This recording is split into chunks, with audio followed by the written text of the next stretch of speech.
Hello folks, we're back for part dos, part dos of the comedies that molded me videos. Just kind of like I say, just if you didn't catch part one, grab the link over in the sidebar, check it out. Not sure if I'm pointing the right way there. Anyways, going through some videos tonight, comedies if you will, of movies that were really close to my heart, and they helped shape me in my earlier years, and I've never gotten tired of these particular selections of videos, and I'm going to show you. I just felt like I'd freestyle a little bit, talk to you a little bit about it, tell you my feelings about the videos, and hopefully I'll get some comments back from you guys. Tell me what you guys think about them. Tell me if they suck. Tell me if you think they're great. Tell me if you think they should have gotten an Oscar. Whatever the case may be. Anyways, getting into the second part here, folks.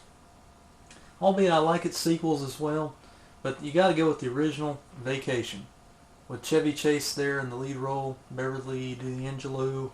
You got let's see, Randy Quaid. You can't forget about him as Cousin Eddie. You got a special appearance by John Candy.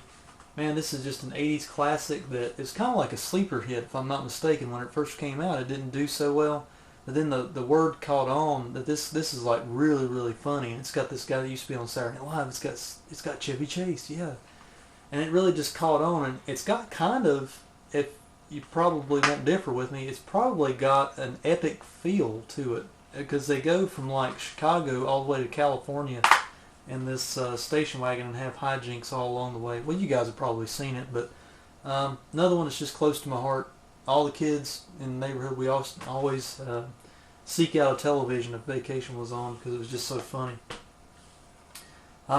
Timeless favorites, timeless favorites.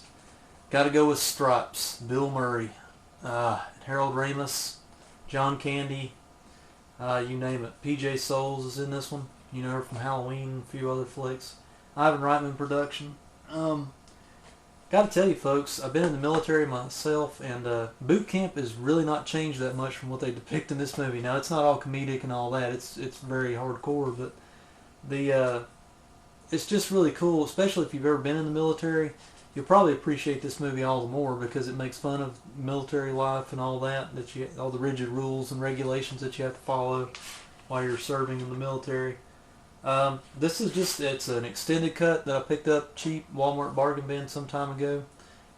Stripes, I don't quite watch it as much as my other comedies that I've shown so far, but it's one of the few Bill Murray films that I really like. Bill Murray's a comedian that I really don't like. I'm sorry folks, I just don't really like Bill Murray. I like some of the things he's done, like Caddyshack and Stripes and things of that nature, maybe the first Ghostbusters movie, but other than that, gotta say he's not really my favorite, but Stripes is a good flick. Let's see, let's get a little bit of fluids here.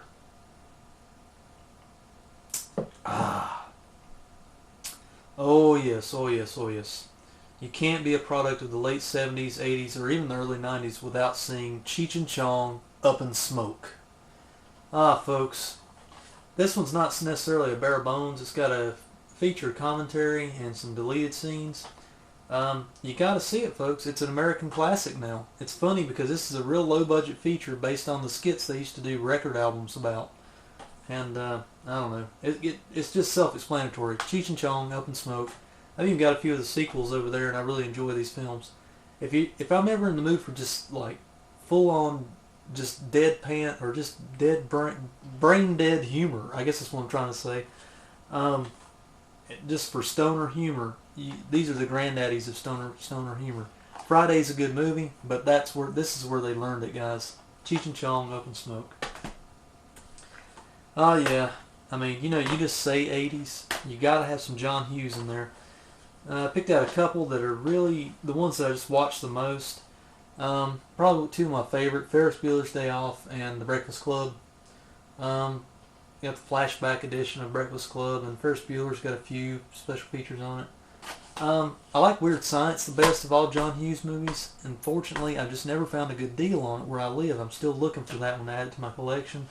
But one day, it will come to me like an epiphany, and I will have it in my collection. Yes, I will. I shall have it. Anyway, folks, John Hughes movies, Just about any John Hughes movie is great. 16 Candles, a classic. Another one that I don't have, I'm ashamed to admit, but I don't have 16 Candles or Weird Science, my two favorites that he did. One day though.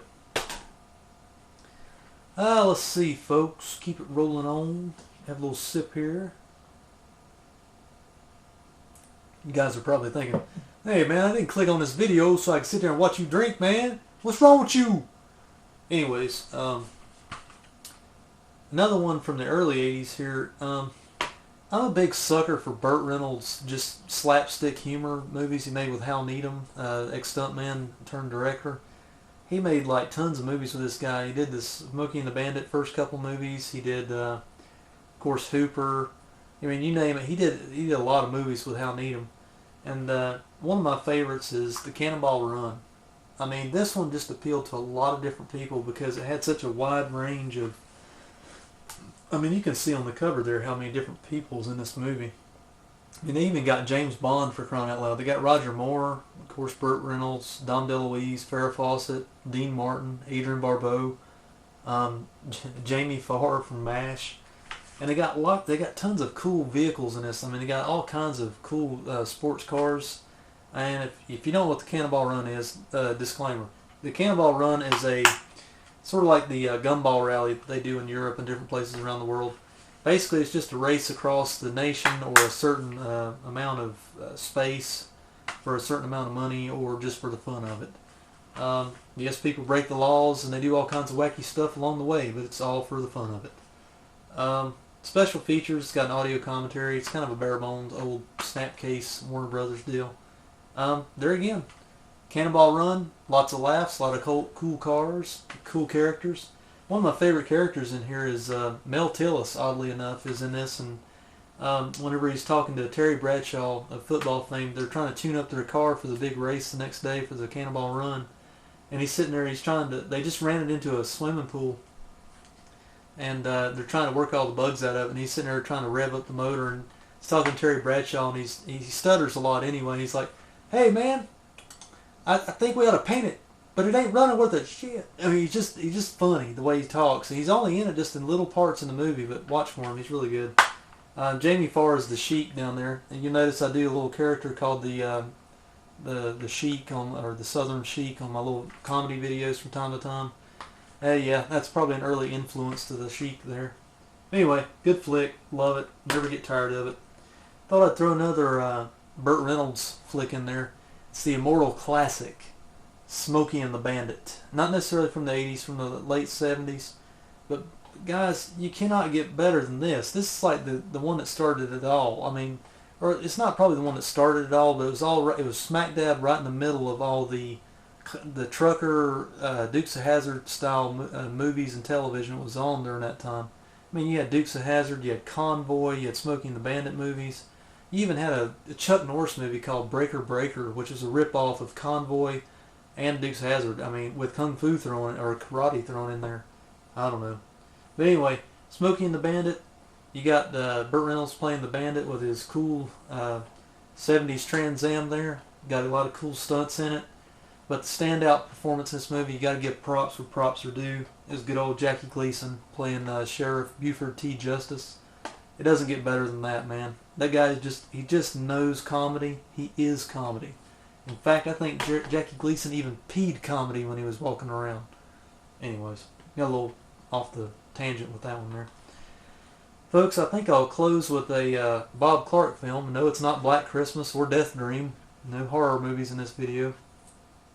But another one that I never ever get tired of, it's probably a little more on the raunch side of the house. It is Porky's.